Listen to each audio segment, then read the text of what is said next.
네, 지난주에 우리는 그 사울의 인생과 다윗의 인생을 함께 말씀으로 나누었습니다. 두 사람의 인생이 한 절 속에 담겨져 있는데 누가 봐도 다윗이 아니라 사울의 인생이 점점 강성해져야 할 것만 같습니다. 왜냐? 외모적으로 봐도 다윗은 사울에게 비교 불가입니다. 그리고 집안 배경도 사울이 훨씬 앞서 있었습니다. 그래서 가면 갈수록 사울의 인생이 점점 강하고 견고한 인생이 될 것 같았습니다. 그럼에도 불구하고 말씀의 결론은 어떻게 나 있습니까? 사울은 점점 약하여 가고 다윗은 점점 강하여 갔더라. 다윗의 삶이 점점 강성해 갔다, 이렇게 말씀합니다. 여러분, 도대체 다윗의 인생이 어떻게 점점 가면 갈수록 견고하고 강한 인생이 될 수 있었습니까? 그것은 만군의 여호와 하나님이 다윗과 함께 하심에. 아멘입니까? 만군의 하나님 여호와가 함께하는 인생이었기에 다윗의 삶은 가면 갈수록 이기는 삶을 살 수가 있었습니다. 은혜는 하나님이 함께하는 겁니다.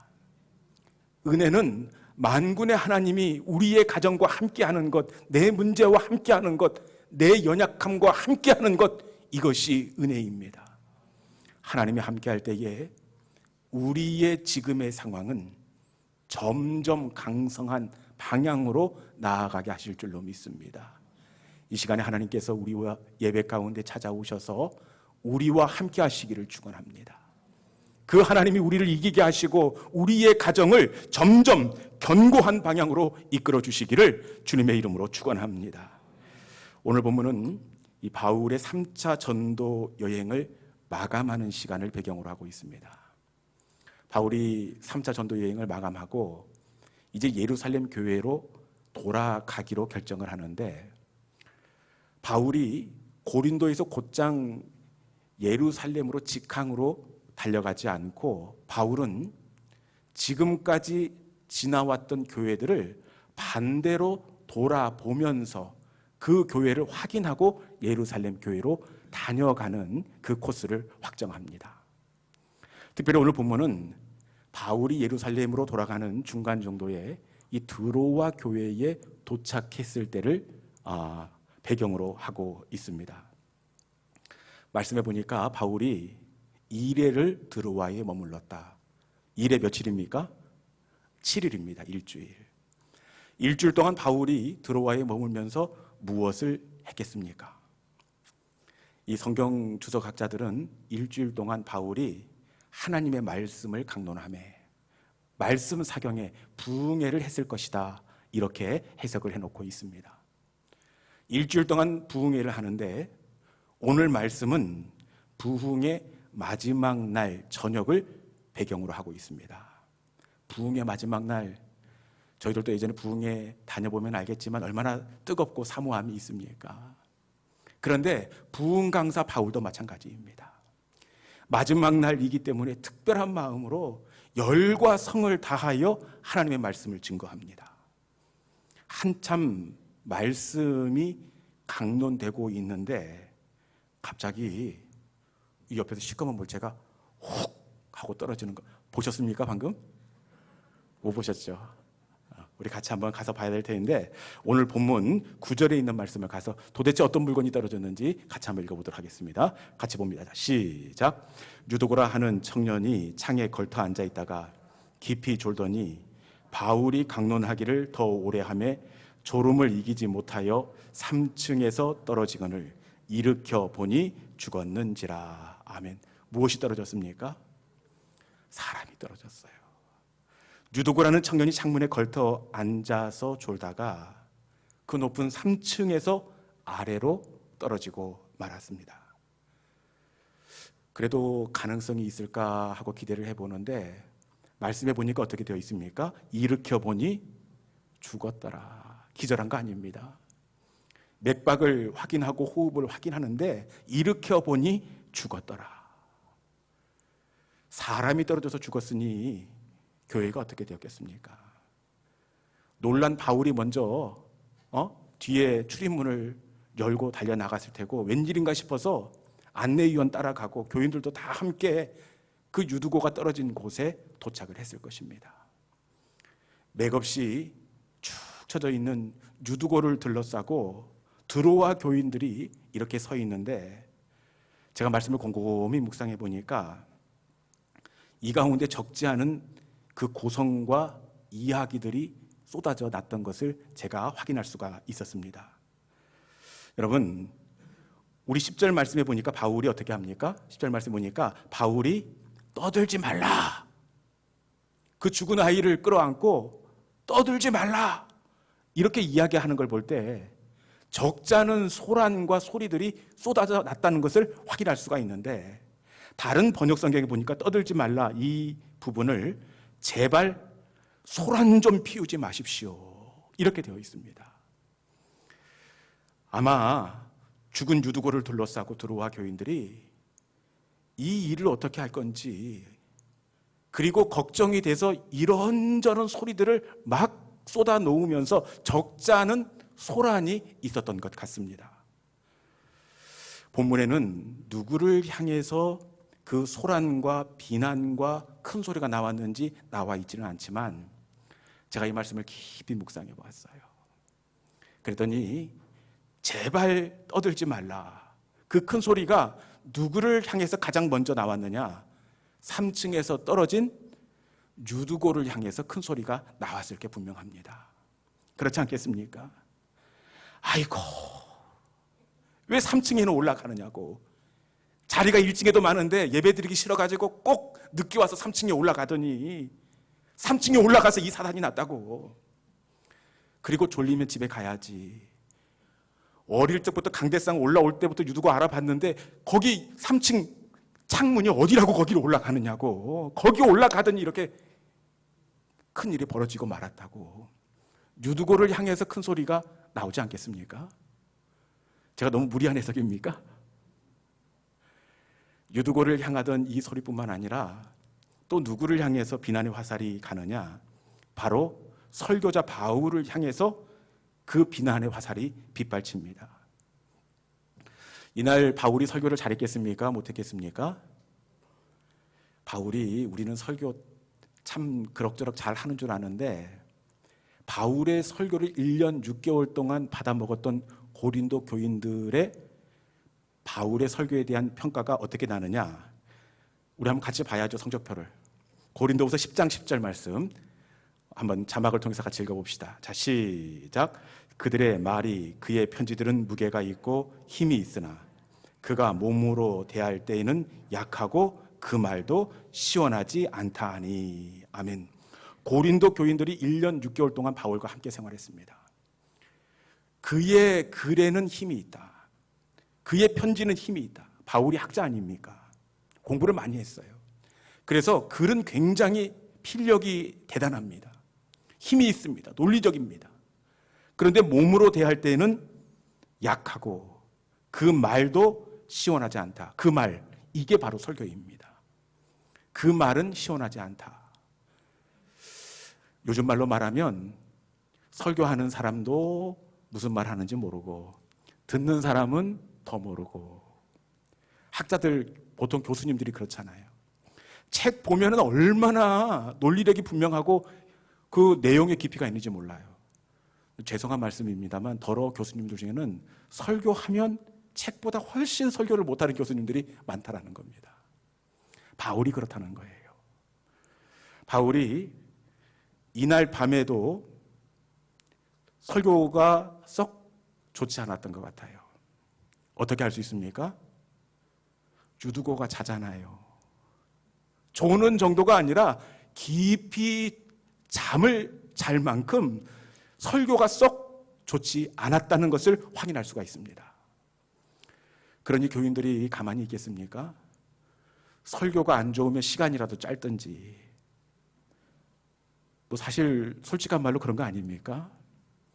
아니, 그 바울 목사님은 내일 헤어진다고 해서 아쉬움이 남아서 열과성을 다할지 몰라도, 아니 알아듣지도 못하는 설교를 정리도 안 해가지고 밤중까지 계속하며 듣는 우리는 어떻게 하라고?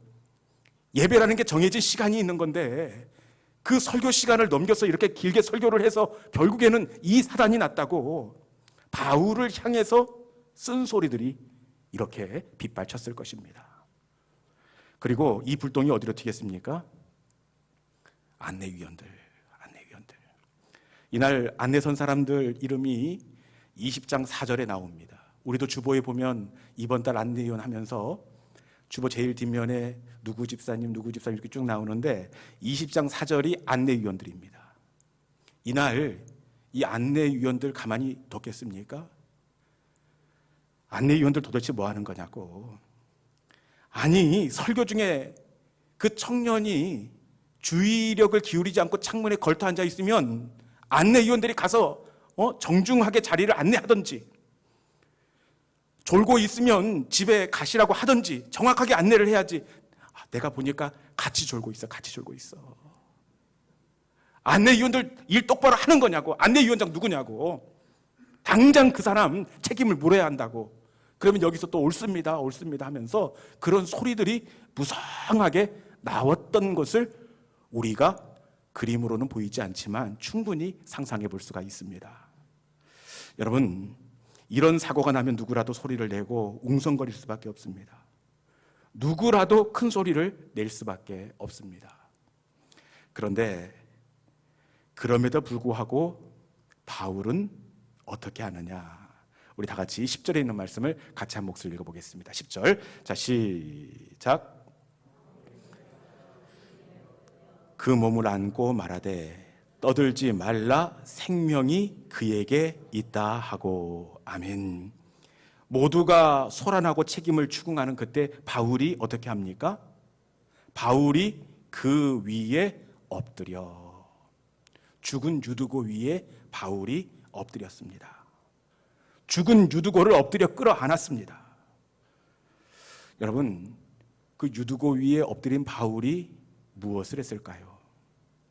우리는 단순히 안타까워서 그 아이 위에 엎드리고 그 아이를 끌어안았다고 생각을 할 수 있습니다. 그런데 바울은 그냥 단순히 그 아이 위에 엎드린 것이 아니더라고요. 바울은 유두고 위에 엎드려 기도했습니다. 어떻게 할 수 있느냐? 이 엎드리다는 헬라어 원어가 고니페테오라는 이 단어가 그 엎드린다, 기도한다는 같은 어원을 사용하고 있습니다. 엎드린다는 어원은 기도하다는 어원과 동일한 어원을 가지고 있습니다. 그러니까 바울은 모두가 소리를 내는 그때에 죽은 유두고 위에 엎드려 유두고를 끌어안고 기도했다는 사실입니다. 이때 바울이 어떻게 기도했겠습니까? 아마 모르긴 해도 하나님 어떻게 합니까? 하나님 어떻게 합니까? 은혜 받아야 할 자리에 큰 시험이 들게 생겼습니다. 너무나 젊은 사람이 큰 일을 당했는데 교회가 이 일로 당하여 어려움을 당하게 생겼습니다. 하나님의 영광을 가리울까 염려스럽습니다. 하나님 어떻게 합니까? 그 유두고 위에 바울이 엎드려 이렇게 기도했습니다. 여러분, 믿음이란 소리를 내는 것이 아니라 엎드리는 것인 줄로 믿습니다. 하나님의 사람은 모두가 책임을 따지고 질책하고 소란하게 할 때 문제가 되는 영적인 유두고 위에 기도로 엎드리는 사람이 바로 하나님의 사람이 되는 줄로 믿습니다. 바울이 유두고 위에 엎드렸습니다. 바울이 엎드릴 때 우리 하나님께서 어떻게 하십니까? 우리 12절에 있는 말씀 같이 한번 읽어보겠습니다. 12절. 자, 시작. 사람들이 살아난 청년을 데리고 가서 적지 않게 위로를 받았더라. 아멘. 유두고 위에 바울이 엎드릴 때 하나님이 어떻게 하십니까? 사람들이 살아난 청년을 데리고 살아난 청년 유두고를 다시 살려주셨습니다. 그 위에 엎드릴 때 하나님은 그 드로아 교회가 큰 혼란과 시험에 빠질 법 했음에도 불구하고 엎드릴 때 하나님은 적지 않은 위로를 교회 가운데 허락해 주셨습니다. 하나님의 역사는 엎드리는 곳에 나타납니다. 엎드릴 때 하나님은 살려주시고 엎드릴 때 하나님은 고쳐주시는 줄로 믿습니다. 열왕기하 4장에 보면 엎드릴 때 살려주시는 하나님의 은혜가 기록되어 있습니다. 수넴에 사는 여인이 느지막이 늦둥이 외아들을 얻게 됩니다. 얼마나 귀한 아들입니까? 그런데 이 아이가 이 타작하는 날 같아요. 추수하는 날 갑자기 아이고 머리야 내 머리야 내 머리야 하더니 아버지에게로 갑니다. 그리고 이 타작하느라 아버지는 얼마나 분주하고 마음이 이렇게 바쁩니까? 그래서 집에 엄마한테 가라 이렇게 이야기를 해요. 그래서 이 아이가 말씀해 보니까 어머니의 무릎 위에 머리를 베고 있다가 숨이 떠나간지라 그렇게 되어 있습니다. 그리고 이 문제를 어떻게 하지 못하니까 엘리사를 초청합니다. 엘리사 목사님이 그 어려운 시간에 초청해서 신방을 오게 되는데, 여러분 이때 엘리사가 무슨 말을 해도 해야 되는 것 아닙니까? 왜 아이가 이 지경이 되도록 뭘 하셨느냐고, 그리고 제때 왜 응급처치를 안 했느냐고, 그리고 아이가 숨을 끊어진 상황에서 왜 나를 부르냐고, 너무 시간을 지체한 것 아니냐고 이렇게 소리를 내고 비난해야 맞지 않겠습니까? 그럼에도 불구하고 엘리사가 어떻게 합니까? 엘리사가 어떻게 하는지 우리 4장 34절, 열왕기하 4장 34절에 있는 말씀을 자막을 통해서 우리가 함께 읽어보도록 하겠습니다. 같이 봅니다. 자, 시작.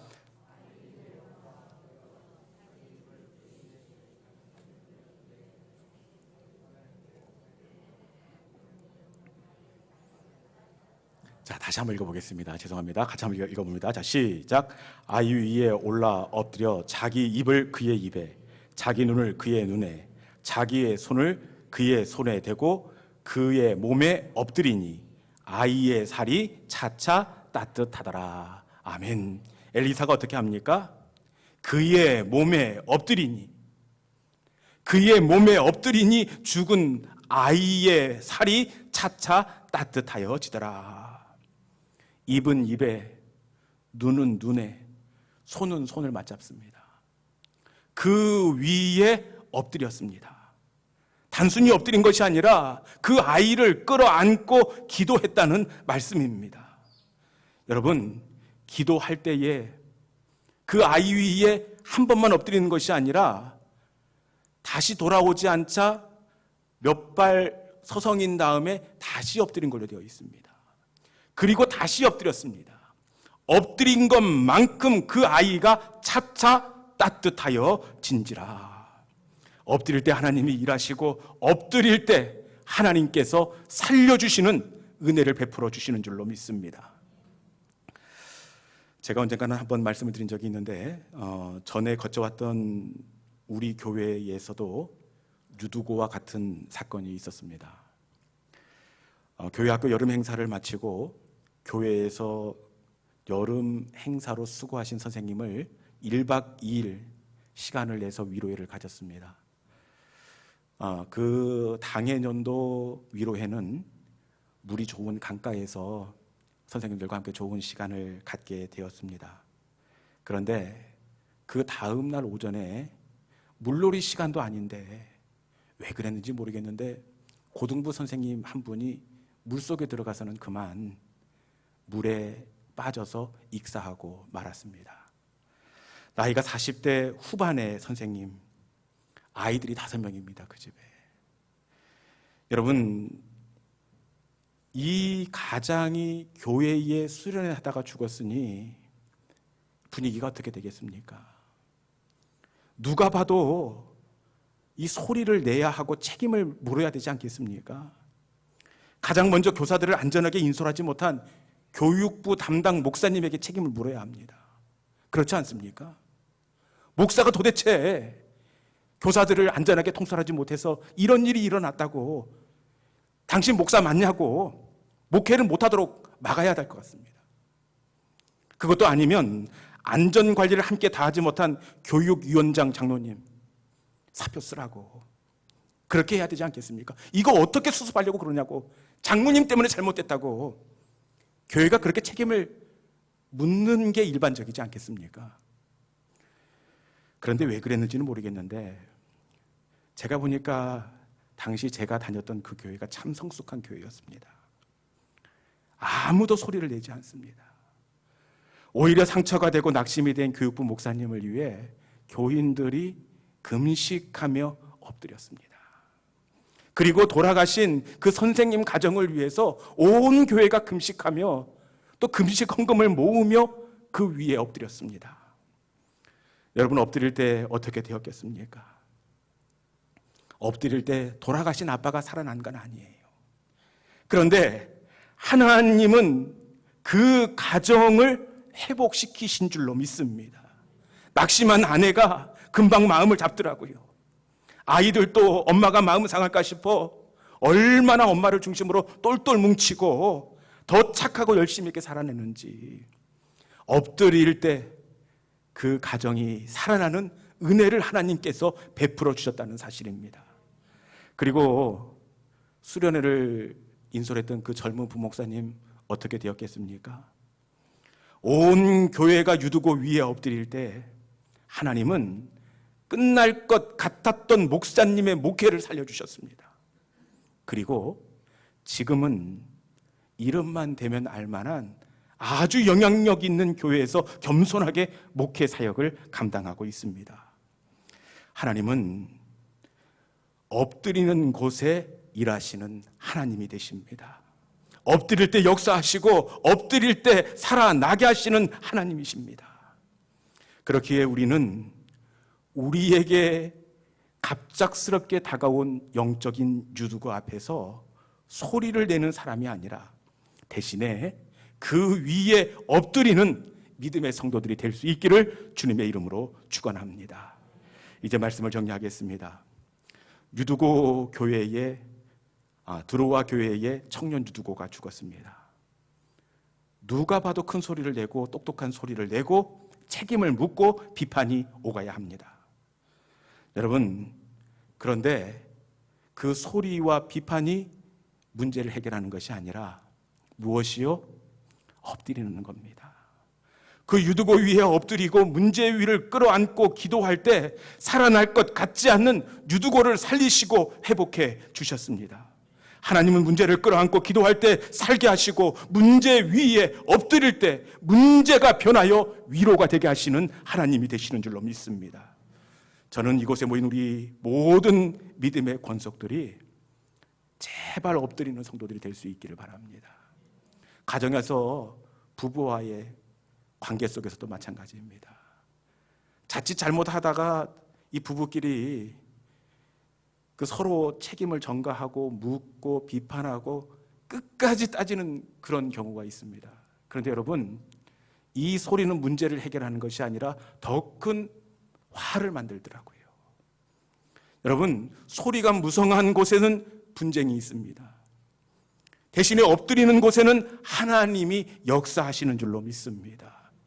우리의 가정에서 또 직장에서 교회에서 우리의 갑작스럽게 만난 그 유두고 앞에서 엎드리는 믿음의 성도들이 될 수 있기를 바랍니다. 엎드림으로 말미암아 하나님의 살리시고 또 회복하시는 그 위로를 누릴 수 있는 우리 모든 믿음의 권속들이 될 수 있기를 주님의 이름으로 축원합니다. 이 시간에 우리 주신 말씀을 마음에 품고 하나님, 어떠한 상황 가운데서 마음을 뺏기지 않겠습니다. 우리의 입술을 지키겠습니다. 우리의 영적인 유두고 위에 엎드리겠습니다. 엎드릴 때 살리시고 돌아오게 하시고 위로해 주시는 하나님, 그 하나님의 역전을 제가 엎드림으로 경험할 수 있기를 소망합니다. 우리 마음의 결단과 고백을 담아 기도를 멈추지 마라. 우리 함께 찬양하도록 하겠습니다.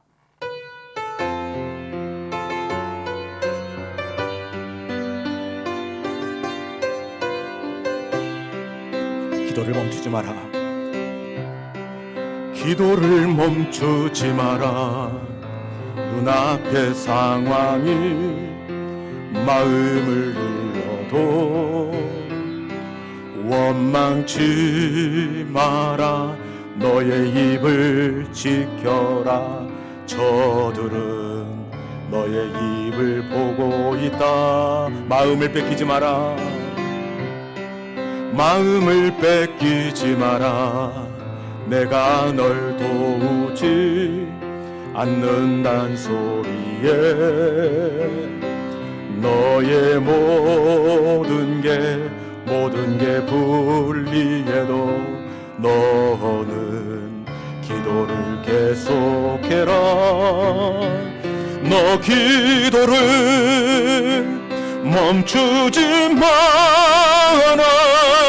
내가 너의 그 모든 상황을 바로 역전시키리니 너 기도를 멈추지 마라. 내가 잠시도 쉬지 않고 모든 걸 지켜보고 있으니 바로 역전되리라. 기도를 멈추지 마라. 기도를 멈추지 마라. 눈앞의 상황이 마음을 눌러도 원망치 마라. 너의 입을 지켜라. 저들은 너의 입을 보고 있다. 마음을 뺏기지 마라. 마음을 뺏기지 마라. 내가 널 도우지 않는단 소리에 너의 모든 게 불리해도 너는 기도를 계속해라. 너 기도를 멈추지 마라. 내가 너의 그 모든 상황을 바로 역전시키리니 너 기도를 멈추지 마라. 내가 잠시도 쉬지 않고 모든 걸 지켜보고 있으니 바로 역전되리라.